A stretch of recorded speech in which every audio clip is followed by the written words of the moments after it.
All right. Hello, everybody, and welcome back to another episode of the 306 Fantasy Football Podcast.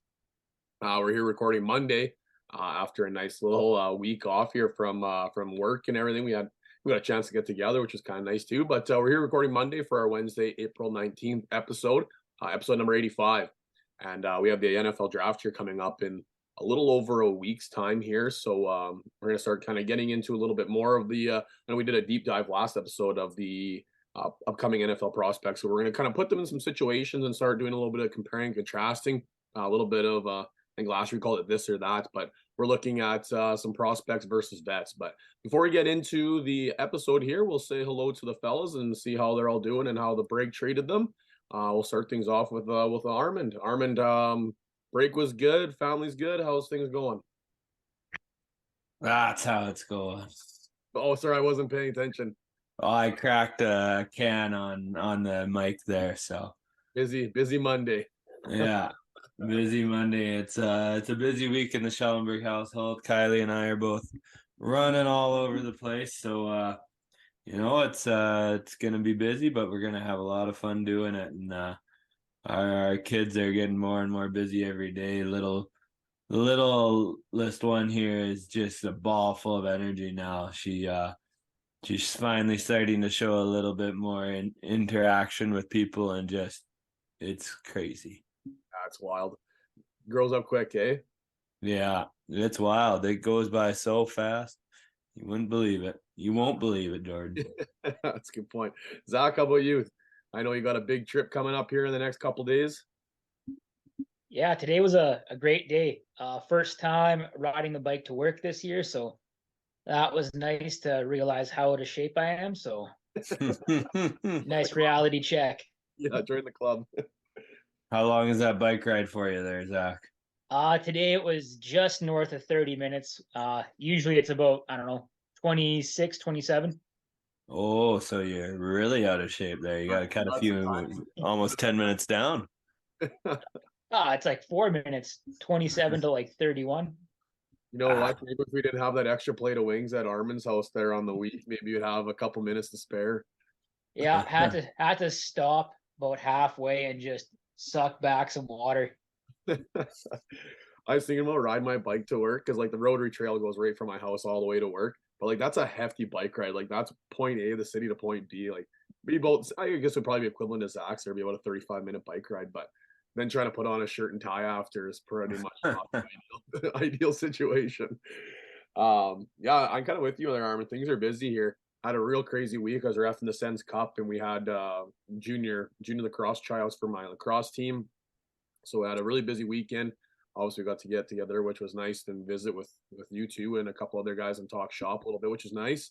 But by the time this episode drops, my wife will be under 10 days away from our due date. So things are moving quick here in the Carrier household, and just about pretty much any minute here we can be making a trek to the old hospital. So I imagine things feel busy now, but I can only imagine how much more busy things are going to feel in the next couple of weeks. So I'll relish in the opportunity to talk some football here because it might be few and far between the next couple of weeks. But we'll get things going here on our 22 fresh quick question of the week.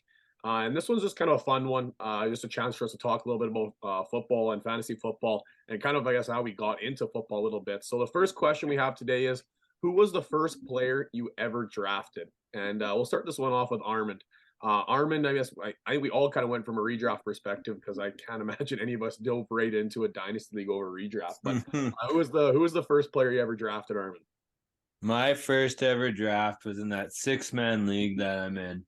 And I had just read an article about how fantasy football is moving away from the RB, and the new trendy thing is, and the new top point getter is the wide receiver. So I went in and I'm drafting a wide receiver in the first round of this standard points fantasy league with only 6 guys in it. So I drafted OBJ in 2017. So not a bad pick. He put up a lot of points, but I think I went back-to-back wide receiver. So 6 overall. I had the turn in that 6-man league. And by the time it came back to me in the 3rd round, where I was like, yeah, there's 30 teams, so there's 30 starting running backs. Because first time ever drafting, there wasn't many quality running backs left. I'll say that. Yeah. What about yourself there, Zach? So been playing fantasy a little bit longer than Armand, it sounds like. The first draft that I can recall was it's probably grade 10, would have been with guys from the junior football team at high school. And I drafted Frank Gore. I don't know what pick he was in the first round, but regardless, Frank Gore, whose son's now in college, and I think he's draft eligible next year. So it's been a while. Don't know how he did or how that team went, but still proud of that team name. It was a Shab on my knob, and it's a timeless name. Oh, that's outstanding. Dude, you know what? I'm gonna take a quick pit stop here, but I'm a guy that when I have my team names and I have like pretty much the same team name every year, like it's something to do with either my name or some innuendo to do with my name. But Zach, you have a new name for every team in every league, and it all has something to do with like your players and some sort of funny innuendo. And oh man, you've got some classics. I'm thinking one day we'll have to have a segment of just like funny team names that Zach has had. And Armin, you've had some real creative one too, but Zach's got the one with the dirty mind in the background with the good old innuendos. And yeah, that's one, you know what? I actually kind of forgot about that one. So I enjoyed that. Yeah, I always struggle putting the dirty ones out there, so I'm not as brave as Zach. I'll say that. when I you're have them drafting in my mind. They're in my mind, but I don't use them. when you're drafting a team, that has to go before ADP and everything else in team need. Where's the best team name? Boy, that one you had an unreal team and an unreal name. It was like two girlies, one cup. Like your team was outstanding and the name was good. Yeah, I had both Todd Gurley and Cooper Kupp, so that one was dynamite. My first one I think was in 2013 because I was in university, and the 2012 year draft obviously would have been it was either 2012 or 2013. I can't remember, but I ended up drafting, and you know it's funny because you're thinking, oh, it's a homer pick, but like to come full circle, I took Calvin Johnson in the first round, and I was not an NFL guy. Like I watched a little bit, definitely watched a lot of CFL growing up and whatnot, but I didn't have an NFL team, so I was trying to figure out who to draft and what drafting was about and who I need to draft and how many guys, et cetera, et cetera. And one of the questions the guy was like, well, draft, players from the team you like. I said, well, I don't even know what team I like. Like, how did you pick? And we kind of got in that story. And I decided, the hell with it. I'm gonna pick the team I'm gonna cheer for is gonna be of the player, whatever I draft in the first round. And kind of going along, and all of a sudden I had my decision, and the powder blue Detroit Lion jerseys and the nickname of Megatron was who I picked, and that's how I became a Detroit Lions fan. So my very first was in 2012 or 2013. He had his career year in 2012. So I'm thinking it must have been the 2013 season because the 2011 season was like very mediocre. So I don't think he would have been a first round pick. But the 2012 season was outstanding. His 2013 season was still very, very good. So I'll come full circle. That's kind of where it was. But it's, we're talking about this. And actually, remember my first dynasty picks too. I became my first dynasty league. I joined as like an orphan league, and it was with JB, and I had the 101, the 102, and then the 201, and I took Leonard Fournette 101, Corey Davis 102, and then Samaje Perine 201, and wow, that one sucked because I looked at some of the names that went after him, and for some reason that Samaje Perine pick just burns me worse than that Corey Davis 102 pick, I think, because I flipped Davis later on when he sucked, but that Samaje Perine pick still burns me. But funny how those things stick with you. Moving into a little bit of insiders and headliners here. Not a whole lot to talk about, so I'll just quickly hit the drop and we'll get things moving.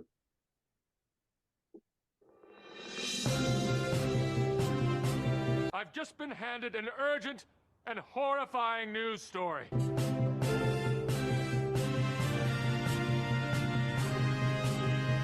I'm Ron Burgundy. we had a big one today. I'll talk about that one first. The second one, the second deal we're going to talk about happened about, I don't know, like a day or two after we dropped our last recording. But the first one, the big one happened today as we're recording on the Monday. Was Jalen Hurts' big extension, and that was with the Eagles. And it's going to hold him down for 5 years, $255 million. So a nice big contract, and $179 million of that fully guaranteed. So there's 3 quarterbacks that were, or 4, I guess, that were kind of chasing a contract extension this year. One being Lamar Jackson, 2 being Jalen Hurts, and then we also have Joe Burrow and oh my goodness, from the Chargers, name escaped me here. Bail me out. Herbert. Yes, thank you. Justin Herbert are all quarterbacks right now. They're currently chasing either a contract extension or a new contract, obviously, from Lamar Jackson. But big contract. This one kind of seemed, inevitable. They talked about how they're trying to find a common ground, and a deal was going to come. Led the team to the Super Bowl. Kind of had a weirder career path than most of the. In the back of the mind, a lot of fantasy managers, a lot of people in the organization or people around football kept thinking, Jalen Hurts is going to lose his starting job. They're using draft capital to replace him.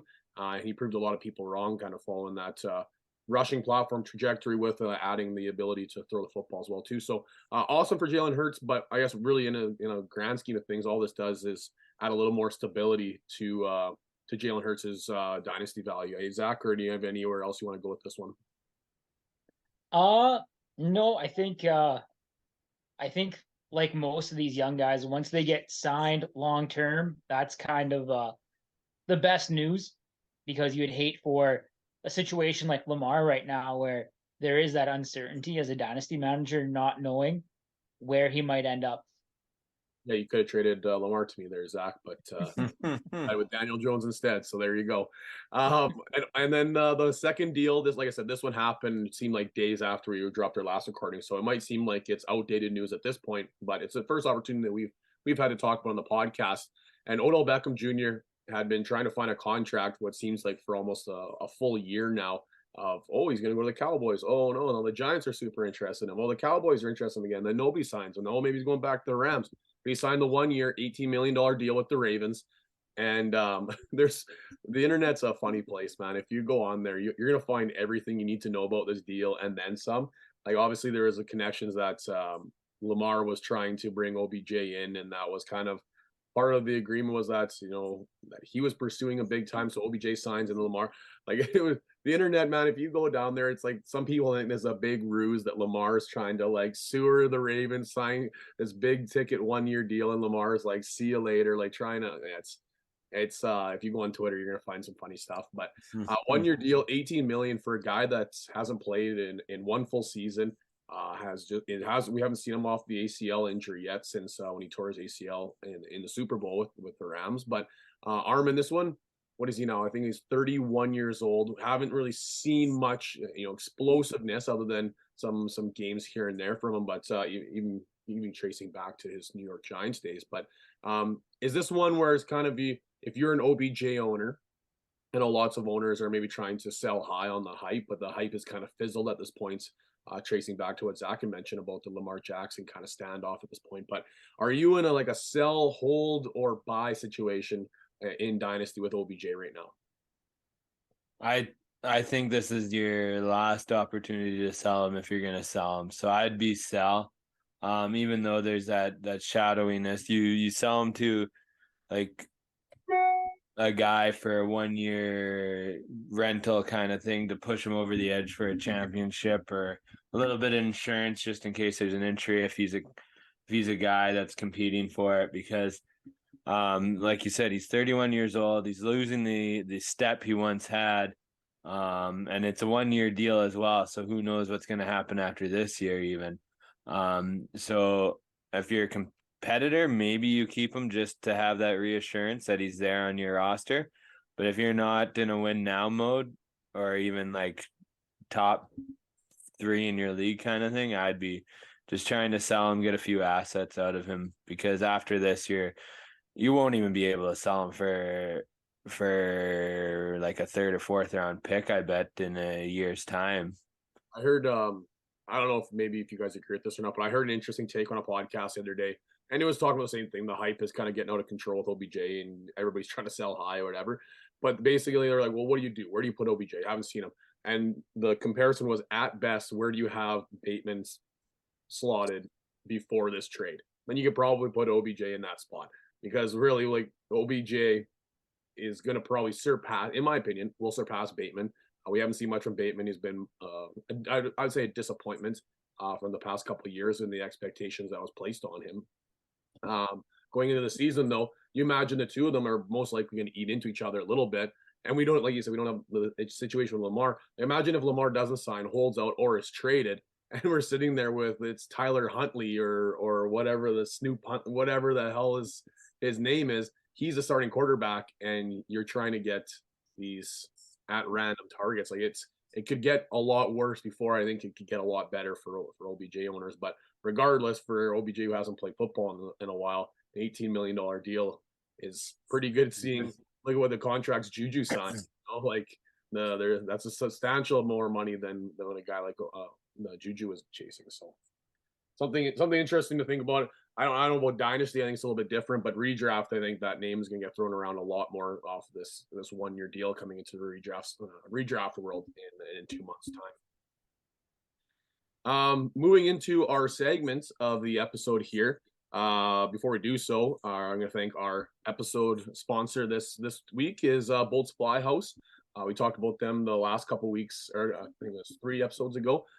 Thanking them obviously for their involvement in a lot of our work, the charity events and whatnot. They're always one of the first to jump up and help out with gifts or prizes or anything of that sort to help out with our charity events. So Bolt Supply House, obviously spring cleanings around the corner. The snow is melting, the weather's getting nice, and we're gonna start doing those to-do lists outside and start getting some stuff ready to go for spring and summer, whether that be building some furniture outside for around the fire pits, or doing some spring cleaning and some needed to do renovations coming into the summer, whatever that might be. Bolt Supply House should be your first destination if you're in Prince Albert. There's also Bolt Supply House in Saskatoon too, if you're listening there. And they have more than just bolts and nuts. They have, we talked about the last episode, the brand new lawnmower they have out. I haven't got it myself, but I know people that have it and they're eager to use it. I've got the whippersnipper, the leaf blower, all of the above. It's you can't beat it. So find your way down to either Bolt Supply House here in Prince Albert or Bolt Supply House in Saskatoon and get what you need for this upcoming spring season and summertime chores and jobs around the house. So this one, like I mentioned at the top of the episode, we're gonna do some rookies versus vets. So we did a little bit of this last year, but we focused more on like the draft pick. So example, last year was like 107 versus this player. And then we kind of hodgepodge like what that rookie pick could look like. But for this one, we're just going to talk about the rookie prospect themselves and possibly like a landing spot they might be in versus a current NFL player, veteran, or a couple of years into their career. And then we're just going to argue maybe which side of the fence we're on and why. And we're not going to go from if you're win now or if you're rebuilding, because that's be where the rubber hits the road and you're gonna go down one fork or the other. This is going to be, in a vacuum, who do you like better, A or B? Not I'm rebuilding, I'm trying to win. It's just, who would you take right now? You're in a dynasty startup. Those two are side by side. Who would you take? That's kind of the perspective we're going here. So why don't you start us off, Zach? Sure thing. So I did my first one as Jackson Smith-Njigba versus Deebo Samuel. Right now on keeptradecut.com, they have Deebo Samuel listed as their wide receiver 20. Deebo is, I believe, 27 years old, compared to Jackson Smith-Njigba, who is entering this year's draft, of course. And for this exercise, I proposed that Jackson Smith-Njigba end up with the Houston Texans with the 12th overall pick in next week's draft. You start this one, Armin. I'm super curious on where you're going. I don't love that landing spot, actually, although he'd be the clear-cut number one guy there. I I think I'll stick with Jackson Smith and Enigma. I was gonna do it before you said the landing spot, and then you said the landing spot, and that made it a little bit more difficult for me. But hearing kind of like the talk about him being, he was the guy in that trio of Wilson and Olave and him in Ohio State that one year. And I think I got to go with him. He's an alpha receiver, and Debo still scares me. He didn't get healthy until last year. Or the year before last, he had a really good year, and then last year he was injured again a whole bunch. So just that injury history with Debo scares me. So I'm thinking Jackson. What was the landing spot again? I missed that while I was kind of doing my clicking. The Houston Texans at 112 or like 12th overall in the first round. Been a really common landing spot. So there's two parts to this puzzle on why I either really like the Houston landing spot or I really don't. And I guess, it doesn't matter. It's just kind of what's going on in my head is who's the quarterback. Because if it's CJ Stroud that gets taken 102 and you're with your collegiate quarterback going into an NFL program with that comparison between the two of them, that's like a really, really unique situation we've seen with Joe Burrow and Jamar Chase with that success, right? And I think that would be really, really cool. I'm leaning JSN as well too. Just in a sense of he has such a high floor. I think right now, in my opinion, I would say he has the higher floor, but the ceiling is still going to go towards Deebo Samuel. We've seen that massive, massive production. We've seen him be able to do it on the ground, do it in the air. So I think Deebo's ceiling is a lot higher, but I think JSN's floor is a lot higher. So it's kind of like, what are you going for? But we don't know what JSN's ceiling is yet. Like right now it's rookie mania. So the sky's the limit at this point, right? Like you could say whatever you want and say how good he's going to be. But I just think that because he's such a good receiver in all facets of his abilities, I think his floor is so intriguing. And that's somebody that I'd be interested to pursue. Like I said, especially if it's CJ Stroud as his quarterback, I think that's going to be a really, really cool thing to pursue. So I'm leaning JSN in this one too. Is that where you're going, Zach? Yeah, it's interesting. I was really surprised when I saw how Keep Trade Cut has them slated in the rankings. Right now they have JSN as wide receiver 13, so 7 spots ahead of Samuel.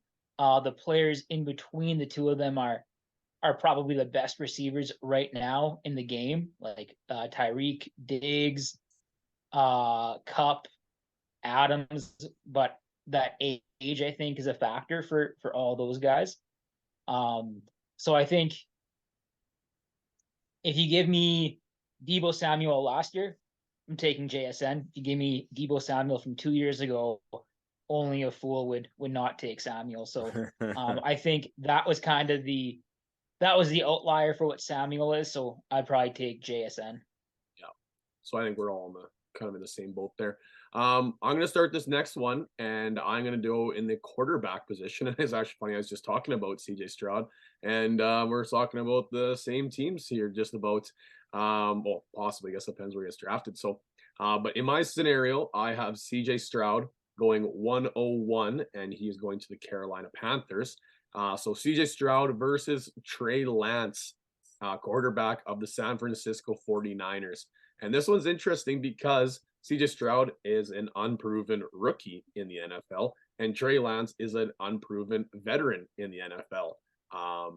Trey Lance was the darling breakout candidate of this upcoming season with San Francisco, and now there is a ton of uncertainty. Obviously, Jimmy Garoppolo left, but now with the emergence of Brock pretty late in the season, and Trey Lance's injury recovery here, there is a lot of and going back to the memes of how's Trey Lance doing? Yeah, scratching his head, the memes from Seinfeld. But this one I thought was really, really intriguing. I have to go back here, to find where they're at in Dynasty Startup here. Currently right now we have CJ Stroud is the quarterback 12 in startup, and then we have Trey Lance at quarterback 21 in startup. So there is a substantial gap between the two.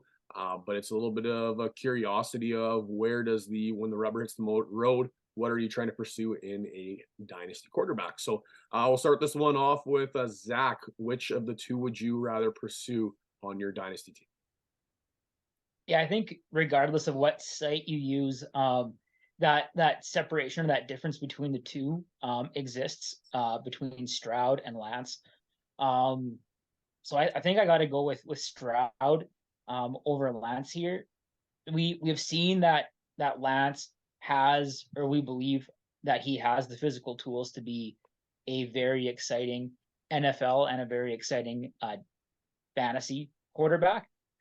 But CJ Stroud, to me, at least looks like the quarterbacks that, while maybe not super exciting, like for fantasy, they still really produce. They don't have that rushing upside of a Murray, of a Hurts, Jackson, or of a Lance, but guys like Prescott, guys like Burrow, these are the guys that they win with their arm and they still produce really well. So I would take probably the safety on the floor of Stroud over the possible upside, but the real unknown of Trey Lance.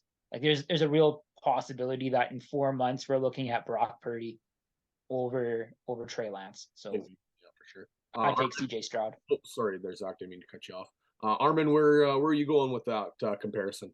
I'm very similar to Zach in this, in that also they have come out and it could be coach speak, but they've said that Brock Purdy has kind of earned the right to be the starter coming into next season. Now, who knows what happens during training camp and exhibition games and stuff, but whoever drafts CJ Stroud is probably drafting him to be their starter day one. I'd say almost Stroud is more pro ready than Lance was last year at the beginning of the year, after having his rookie season to sit on the bench and watch and try to become more pro ready. So I'm going to go with the guy that he seems more pro ready. He seems like he's more for sure hit at the NFL quarterback position and should have a long career. Whereas Lance, kind of like what we talked about with what's his name, the super athletic QB this year, Anthony Richardson. He might fizzle out in the next few years here. So I'm taking that safety of Stroud, and like Zach said, those Burrows and those Prescotts, they have a little bit of a rushing platform. They're not that's not their main tool. They win with their arms, but they can still put up 40 points in one game. I have Burrow in Dynasty, and I mean that's been pretty huge for me on a few weeks where Burrow puts up big numbers consistently. So I'll take Stroud. This one was hard for me, even though there was a tier gap, because I'm really intrigued of having Trey Lance on a lot of my teams this upcoming year, especially in best ball. It's not far from best ball season here. We jump on the best ball train definitely in the middle of summer there, as the the news and the draft is over and the news starts coming in that dull time of summer. That's best ball season for me. And Trey Lance right now with this ADP, he could be a steal and a league winner in a best ball format. It is a high risk, high reward, obviously. But I think this one, I agree with you guys. There's a lot. It's comparable to, do you want safety or do you want the upside? And I still think that Stroud has a lot of upside capable to him, but not the upside that a Trey Lance has. So I leaned Trey Lance in this one, but it was definitely by a hair of margin myself. So Armin, who's your first comparison you got coming up here? All right. So I got Jamar Gibbs, and I'm saying I like the fit to the Rams for him. Just the style of play he has with his receiving ability, but then his twitchy ability, I think he'd really work well in the Rams system. Versus Kenneth Walker III, a guy that I am extremely high on. So I was interested to see what you guys would say about that. Not that I have any knowledge that Jamar Gibbs is going to go to the Rams or anything. I just think it's a good fit. Oh, you want us to go first there, Zach? Sure. And do you guys want their one's current dynasty rankings? Sorry about that. Current dynasty That's ranking, all right, Kenneth go ahead. Walker is 3rd and Jamar Gibbs is 9th.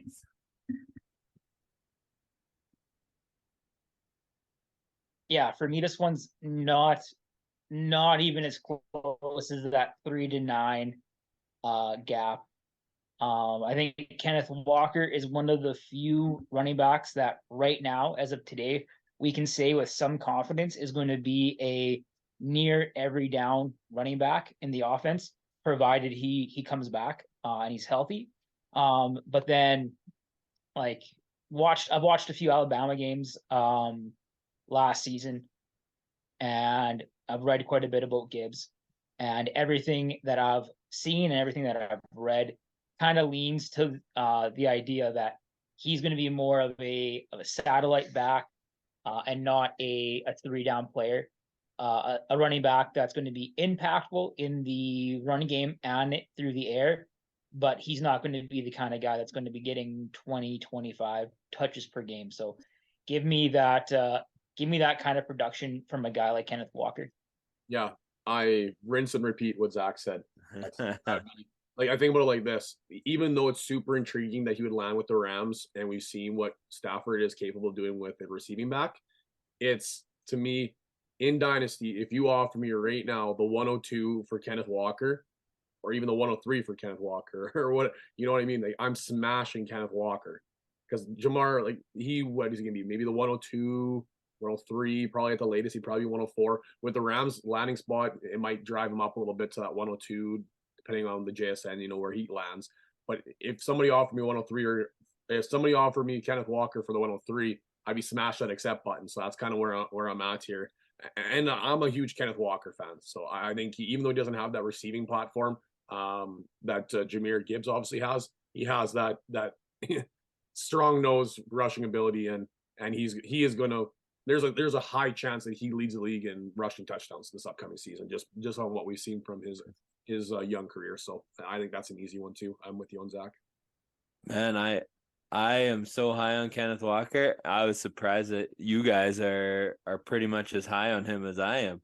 That's why I put Gibbs there. I was like, I'm high on Kenneth Walker. This gap is maybe closer than I think when I talk to other people. But yeah, I'm right with you guys with that. Kenneth Walker, he's so dynamic. He's fast. He's twitchy, but he can also get the tough yards and slam it up the gut a little bit, whereas Gibbs can't really do that, right? He's more of an outside runner and a receiving back. But I am really intrigued if the Rams happen, I'd be putting Gibbs above Charbonnet, which if you listen to last episode we had, I like Charbonnet a lot. So, but that Rams landing spot would definitely push him up pretty high for me in the draft at least. Let's not get carried away here. We don't know Charbonnet's landing spot yet either, Armand. So let's not get carried away here.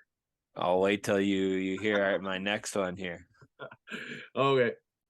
So Zach, do you want to share your next one?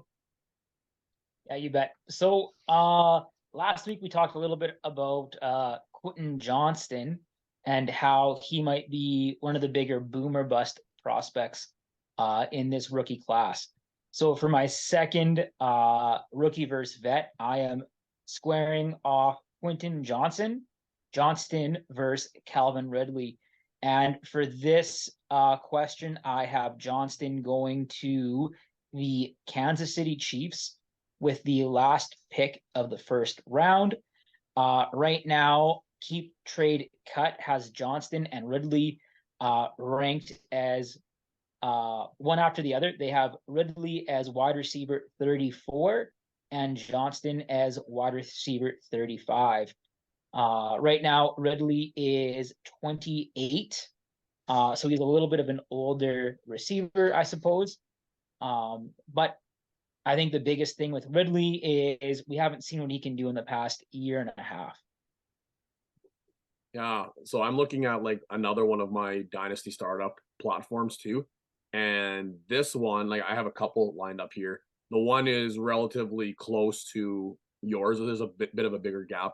Another one I'm looking at has like a monstrous gap where he has him as like wide receiver 59. So astronomical gap. And even if it was this astronomical gap, I'm still picking Calvin Ridley.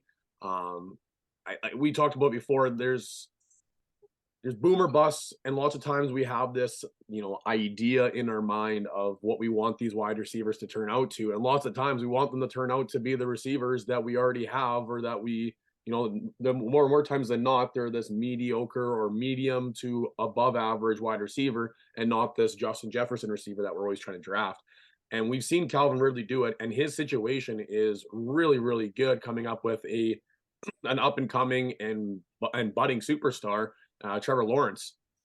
So in this situation, I think for me, it's pretty easy. I'll be going Calvin Ridley, depending on whatever that draft position, whether it's the 104 you're trying to get Quentin Johnson, it's the 111 you're trying to, I mean, there's a wide range of where he might go in the rookie drafts. But to me, I think Calvin Ridley not only comes with the experience, we've seen what he's capable of doing, and he comes with a really good offense. So I think that risk is worth the reward for me with Calvin Ridley. But I might be the odd man out on this one, I feel.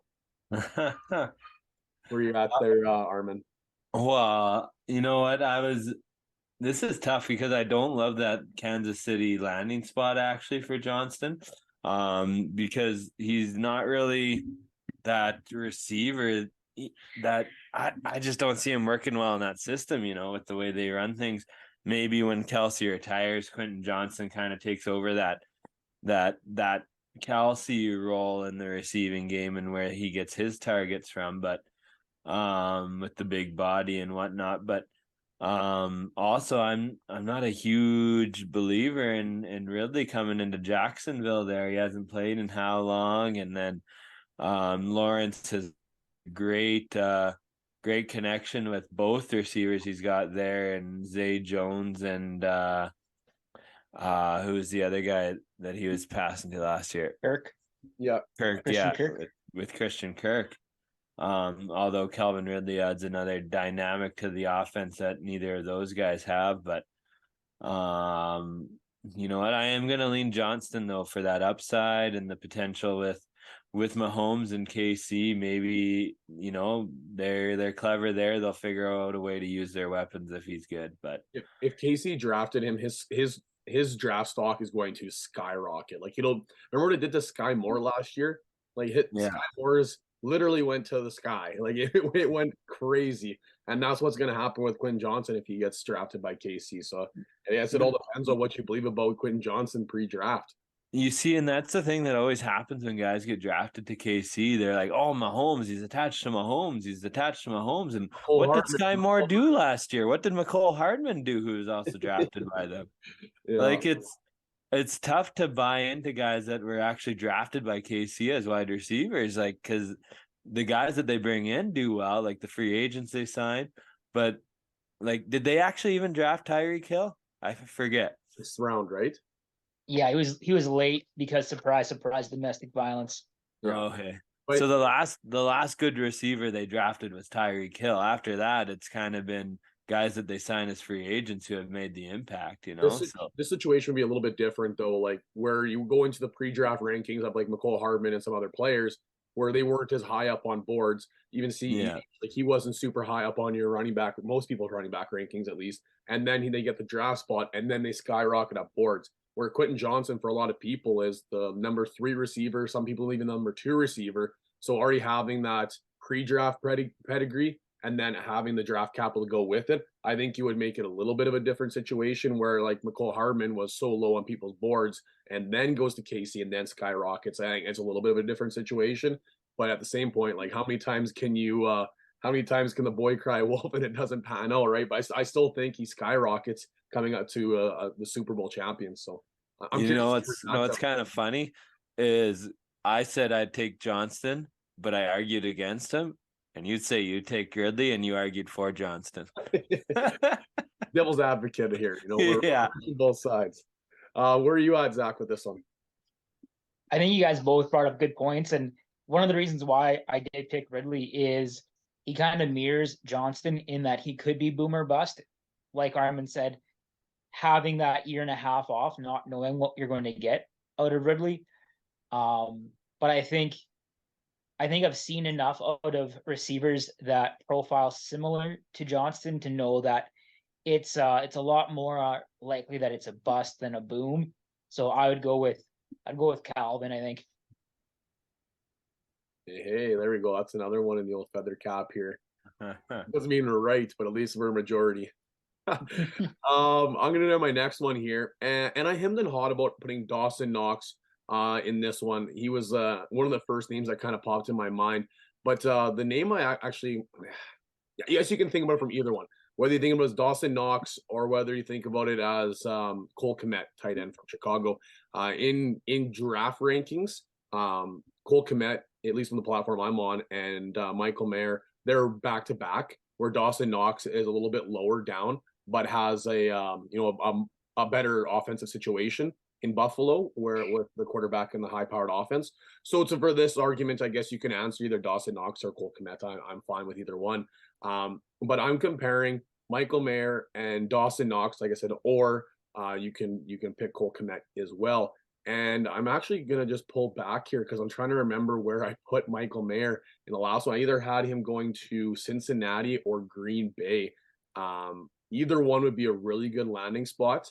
But for argument's sake, I'm just gonna go back and find out exactly where I put him. I think it was to Cincinnati. So for argument's sake here, Michael Mayer going to Cincinnati, and you can argue for Cole Kmet, or you can argue for Dawson Knox for this one. Start with let's go to Armand first. Okay. This one is really tough, and especially at tight ends, because it sometimes takes a little while for them to finally break out. And I'm trying to think if like Dawson Knox, it was last year his kind of breakout. Is he going to be a top tier tight end for quite a few years now? Or is he just kind of going to fizzle here? And he's connected to a great quarterback, and they like to use him in the red zone a lot. But in the 20 to 20, they don't use him a whole ton. But then you think about that's kind of similar with the Cincinnati Bengals if they take Michael Mayer. I think I take the youth with this one. I think I like Michael Mayer a little bit better than Knox at this point. Knox doesn't really move the needle a whole lot for me, whereas Mayer, you have that potential, and at least I think he's going to have the floor that Knox has. Zach, where are you going with this one? Yeah, this one's a fun one. I'm doing Cole Kmet instead of Knox. Both Mayer and Kmet are Notre Dame boys, so that's fun. If you can guarantee Mayer goes to Cincinnati, then you really have my attention. Because Cole Kmet is tied to Justin Fields, and Justin Fields inside the red zone, he's a weapon, but it's not in the passing game, it's in the running game. And that makes it less enticing for Cole Kmet in the red zone, whereas I think Michael Mayer might make his hay in the red zone in Cincinnati, because having watched Mayer play a lot as a college player, that was one of his strong suits, was overpowering smaller, weaker competition.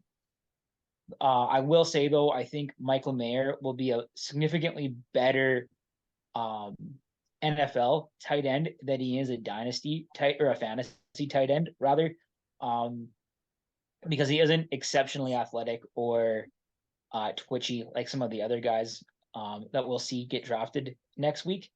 So I guess for this exercise, I will take the potential upside of that pairing with him and Burrow over what we already know is there between Kmet and Fields. It's funny, there's as I was listening to what you both had to say, there's so many things that it was like what I'm going to argue or what I have in my head is kind of like checking the box of what you guys had to say. And one of the things you said there, Zach, is that he's going to be better for NFL than he is for fantasy or for dynasty or whatever purpose you're talking. And it's funny, that's why a lot of people have Dalton Kincaid pegged ahead of Michael Mayer with that potential upside and that twitchiness. But the one thing that struck a chord with Armand and one of the check boxes I think was important to me was the hit rate of these tight ends coming right out of college into NFL, and it does take a while, and that's something I think was important that Armand mentions. I think historically to myself back in some of my drafts where it's like, yeah, I really like these tight ends. Greg Dulcich was a guy that I was really, really interested in last year, and he had some flashes, but for the most part was not a guy that you could rely on in your starting lineup week in, week out. Right now, for argument purposes, he's dynasty tight end 9, but is that where he's going to finish this season? It's like what is tight end 9 really? Like tight end 9 is an unreliable tight end in the grand scheme of things. If you're not in that top 5 fantasy finishes in tight end, even sometimes the 5th tight end in your fantasy finishes is irrelevant, right? So it takes time for these tight ends to come in and make a splash, and sometimes they come in and nothing happens anyways. Like I had a name in like Noah Fant came in, had his kind of moment in the sun, and kind of fizzled. You've got Irv Smith Jr. high hopes, nothing happened. You've got other names, Mike Gesicki, incredibly athletic, had his small moments under the sun. Now he's like tight end 36 in dynasty prospects, right? Like it's hard to predict these tight ends. Even Kyle Pitts, this generational tight end that's going to break the world and was sometimes drafted the 101 in these fantasy drafts, has been incredibly disappointing. So as much as I have the high hopes that these really good landing spots are going to be successful for these players, it's hard for me just to jump all in, which is why it was kind of fun because these tight ends are like, okay, seemingly a dime a dozen. Cole Kmet's you could get kind of later in your drafts, especially when you're looking at, like Dalton Schultz, maybe not so much. That might be a little bit of a different argument, but some of these other tight ends that were kind of in that realm, it's like, okay, Hemming and Hong, they're not premier tight ends, but this other tight end has that potential with that landing spot. So I for argument's sake, I did go with Cole Kmet for this one, just because I know what I'm getting. I have some upside, and there is seemingly a bit of a floor there, but it doesn't have that, intriguingness of being put in with a quarterback that's done well with a tight end. So that's a little bit from where I was going there. But Armand, you want to share your last one here? Yeah. I went with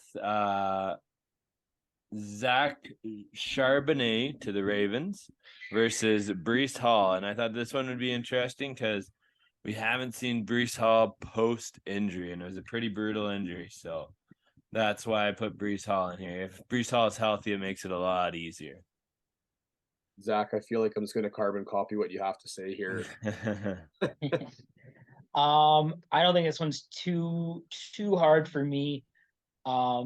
Again, using keep trade cut, they have Breece Hall still with the injury as running back 2 in dynasty, and even with maybe a good landing spot with the Ravens, there's still J.K. Dobbins, who they have as a running back 16, and Charbonnet is running back 19 on keep trade cut. So I don't think this would be close for me. Again, like I said earlier, Hall he's going to be one of those running backs where he's going to get the 20 touches a game, and if Charbonnet would end up on the Ravens, I think those two, Dobbins and him, would kind of cannibalize each other, and they would take away from one another for fantasy at least, and that would really lessen your chance for volume. So I am sticking with Breece Hall. Breece Hall, even coming off the injury, I think it's worth the risk. Like it wasn't a Javonte Williams type injury. And I really like Zach Charbonnet. We talked about it last episode. I'm going to talk about him at the end of the episode here, a little bit of foreshadowing, but I like him a lot. But Breece Hall is very, very good. And what we saw pre-injury was incredibly explosive and massive for fantasy football. And it was just if I remember correctly, Armin, quote me if I'm wrong, or correct me if I'm wrong, it was a clean ACL tear, right? Nothing extra on top of that. It was just a clean ACL tear. I think so, yeah. Yeah, so I mean, we've seen a lot of running backs come back healthy. Maybe the year after, it's a little bit of the not as great. There's a bit of a recovery period and getting back to that top end, but that doesn't take away from what Breece Hall is going to do dynasty wise. And one bad year doesn't subtract the remainder of his career. So For a lot of the same reasons what Zach was talking about. I think this is a Breece Hall one for me too. Is that where you were going? Same, Armin? Yeah, pretty similar. Yeah, I have Charbonnet to the Ravens as like the guy in the Ravens. I like his fit with that team, so I think it's a bit closer for me because I'm a little bit off Dobbins. And you look at when Ingram put up his huge year with the Ravens and his style of running that season, it was closer to what Charbonnet does than what Dobbins does. So that's where I was kind of going with it. But I would still have Breece Hall taking it just a little bit tighter than what you guys necessarily have it as. Man, put Charbonnet to the Bengals and let's just go run wild. Like Dixon's gonna go. Hell, even take him. You put him in like Minnesota too. Like there's so many fun landing spots that Charbonnet can go, and it just like for me, if he goes to the Bengals, I am just gonna be. I don't even have a rookie pick in the first round. I just traded. I wasn't even close, but I would be going balls to the wall to try and get Charbonnet if he ends up with the Bengals. I think that'd be a lot of fun. I'm gonna do one last one here because I have two positions. We have a few extras here in our docket, and I'll make sure to go put those out in our social media so everybody at home too can kind of follow along and have some fun. Because we got quite a few more we could talk about, obviously, but we don't want to have a 2-hour episode. So the last one I got here, it's a little bit of kind of a I don't know an outs. Not necessarily the cream of the crop one, but something that's maybe risk reward or something you could take maybe later on in your draft versus what you currently already possess. And I'm going back to the quarterback position. And this one is Hendon Hooker. You go back to last episode where we talked about Hendon Hooker a little bit coming out of Tennessee, older prospect, but got injured later in the year. If it wasn't for the injury, he would have been in this mix of the top 5 pick, in my opinion, of where we're going with a lot of these other quarterback prospects. But Hendon Hooker coming off the injury and landing spot obviously TBD. But the one I talked about last time was the Detroit Lions. That was one that I thought would be really, really fun, especially with coming off of the Jared Goff contract. It saves them a ton of cap getting out of the contract next season. And Hendon Hooker taking the full year of recovery. I think that'd be a lot of fun if he ended up there. And I put a few different quarterbacks in the spot because they're all quarterbacks that kind of are in the same realm. Derek Carr and Jimmy Garoppolo are kind of the similar quarterbacks where they're good, not great, kind of get you through maybe really good QB2s in a super flex. And then Matthew Stafford, who's we've seen to be really, really good in fantasy, but is starting to regress, obviously, due to injuries and missing time. And his future is very much in question, especially for Dynasty. Be very concerning on how many more years does Matthew Stafford have to play with this chronic neck injury. So a few different names out there. I don't know, maybe you want to go for the upside of Stafford, you want to go to stability of Garoppolo, or the unknown of Derek Carr in a new offense, or would you take that shot on a Hendon Hooker who is very, very athletic, makes some incredible throws, and also has that rushing platform capability. So we'll start this one with Zach. Zach, where would you be going with this one? When I saw this pop up in the docket today, I felt like Kevin McAllister when he was in Buzz's bedroom and just, oh, whoa. Like, we're talking Jimmy Garoppolo, Derek Carr, Matthew Stafford. Oh boy. Yeah, I got nothing insightful here to say. Those guys are really good backup quarterbacks in a standard 10 to 12 team league. Here, I'll change. How about you certainly don't want to. How about Russell Wilson?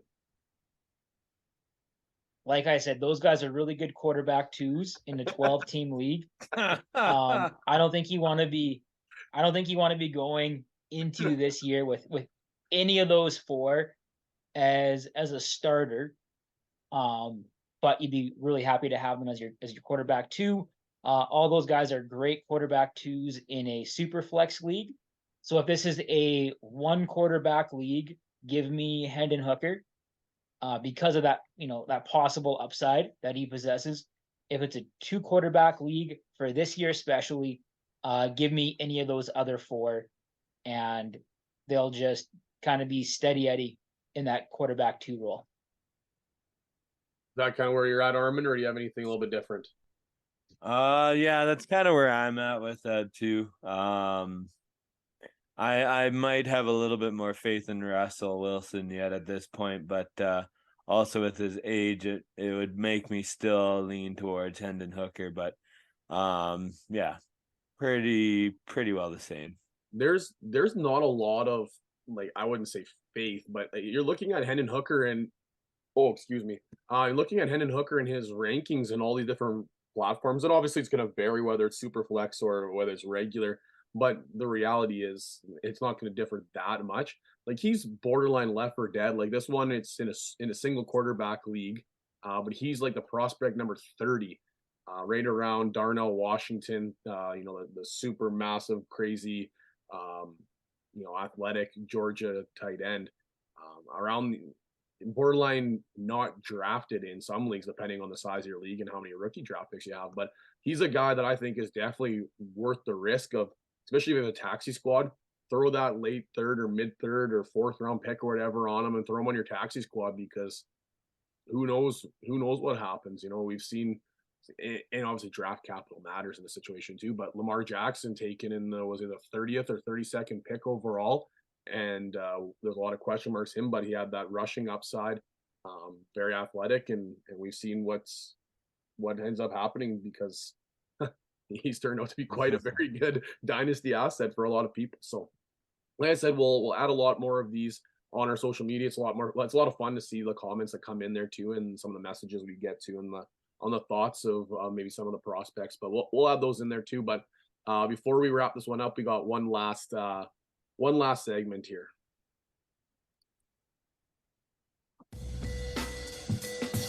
You're not on fire, Ricky Bobby. I'm on fire.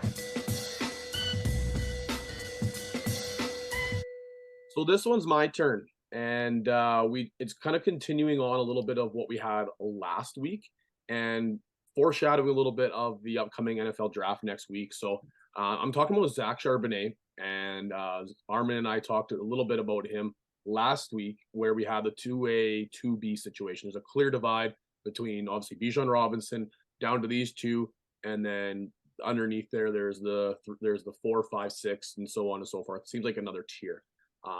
I really like Zach Charbonnet. I have him as the 2A and Gibbs as the 2B. So my argument is that Zach Charbonnet, without knowing draft capital, obviously if he's a late day 3 draft capital, this is going to be just dead in the water. But I see Zach Charbonnet finishing as the number 2 fantasy RB for the upcoming rookie draft. And for you listening at home saying, oh, well, you have him as the number 2 rookie prospect from the running backs, that seems like it should happen.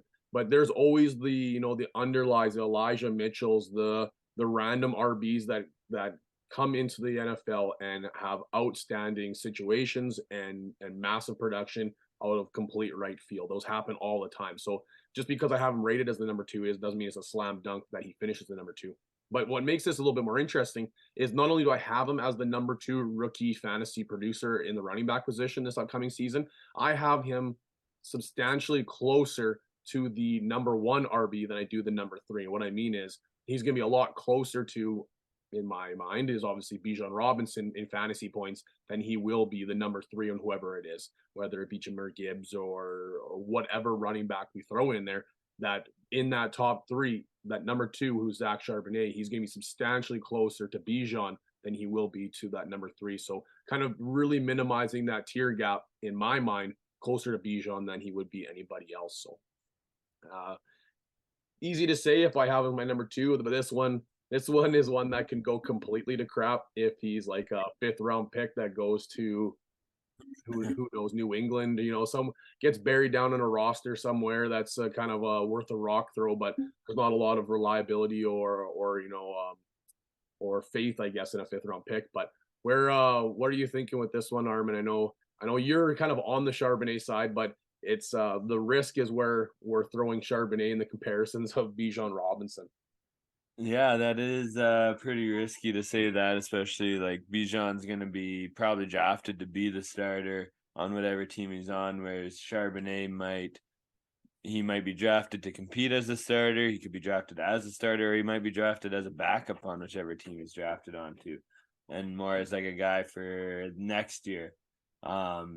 But so that's what makes it spicy with that points gap is going to be closer to the Bijan. I think it's definitely possible, but I don't think it's probable. I think that 2-3 gap will be very similar to the 1-2 gap. If it wasn't the fact that Bijan Robinson is this generational draft pick, what would have made it spicy was I was going to say he was going to be the number one, but I just really don't see it possible that he out of an injury, but I don't want to bank on injury, right? So, the thing is though, is like last year's draft class, honestly, Charbonnet would have been number 3 for me behind Hall and Kenneth Walker. Yeah. So there's that to think about as well. Yeah, makes things a little bit interesting. Wrapping this thing up here, I guess we have episode 85 just wrapping up here. Well, like I said, we'll add some more stuff onto the social medias there to that you guys can kind of determine in your own minds whether it's going to be the rookies or the vets in this upcoming rookie draft, and as the landing spots happen, it's gonna get fun. So I guess that'll do it for episode 85. On behalf of myself, Armand, and Zach, thank you very much for listening to the 306 Fantasy Football Podcast. Enjoy the draft. I know I'm going to be enjoying the draft. I don't know if it's going to be from a really uncomfortable hospital chair or if it's going to be in the comfort of my basement. TBD on that. But I'm really going to enjoy the draft and hope you guys do too. So thanks for listening. Take care, everybody, and talk soon.